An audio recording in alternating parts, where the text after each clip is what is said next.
இந்த work from home பண்ணுறவங்களுக்கு தான் காலையில் எழுந்துச்சி சமைக்கிறதோட கஷ்டம் தெரியும். அதுக்காக மற்றவங்களுக்கு தெரியாதுன்னு நான் சொல்ல வரல. ஆனால் ஒர்க் ஃப்ரம் ஹோம் பண்ணுறவங்களுக்கு காலையில் எழுந்திக்கணும்னு அவசியமே இல்லை. அவங்க பொறுமையாக எழுந்துச்சி சாப்பிட்டு கூட ஒர்க்கில் உட்காரலாம். ஆனால் காலையிலேயே லஞ்ச் சமைக்கிறதுக்காக எழுந்திக்கணும் அப்படின்னு வரும்போது தூங்காமல் காலையில் எழுந்துச்சி கிச்சனுக்குள்ளே வரும்போது ஒரு ஃபீலிங் இருக்கும் பாருங்கள்.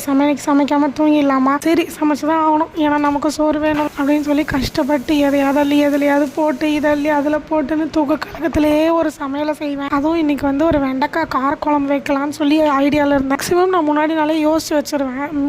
அப்படி யோசித்து வச்சும் சில டைமில் காலையில் எழுந்துச்சி ஏதாவது இல்லைன்னா கன்ஃபியூஸ் ஆவேன். இன்றைக்கி சரி வெண்டைக்காய் காரக்குழம்பு வச்சுட்டு வாழைக்காயில் வந்து பொரியல் பண்ணலான்னு யோசிச்சிருந்தேன். ஆனால் வழக்கமாக வாழைக்காயில் காரமாக பொரியல் பண்ணுவோம். சரி அந்த மாதிரி வேணாம், டிஃப்ரெண்ட்டாக ஏதாவது பண்ணலான்னு காலையில் அவ்வளோ அவசரத்துலேயும் யூடியூப்பில் வீடியோ பார்த்து வாழைக்காயை வேக வச்சு டிஃப்ரெண்ட்டாக பண்ணுறேன்னு சொல்லி பண்ணிருந்தேன். ஏதோ ஒன்று பண்ணி எப்படியோ செஞ்சு கட்டி அவங்க கையில் கொடுத்துட்டு அதுக்கப்புறம் ரிலாக்ஸாக உட்காரும் போது ஒரு ஃபீலிங் வரும் பாருங்கள். That's it guys, thank you.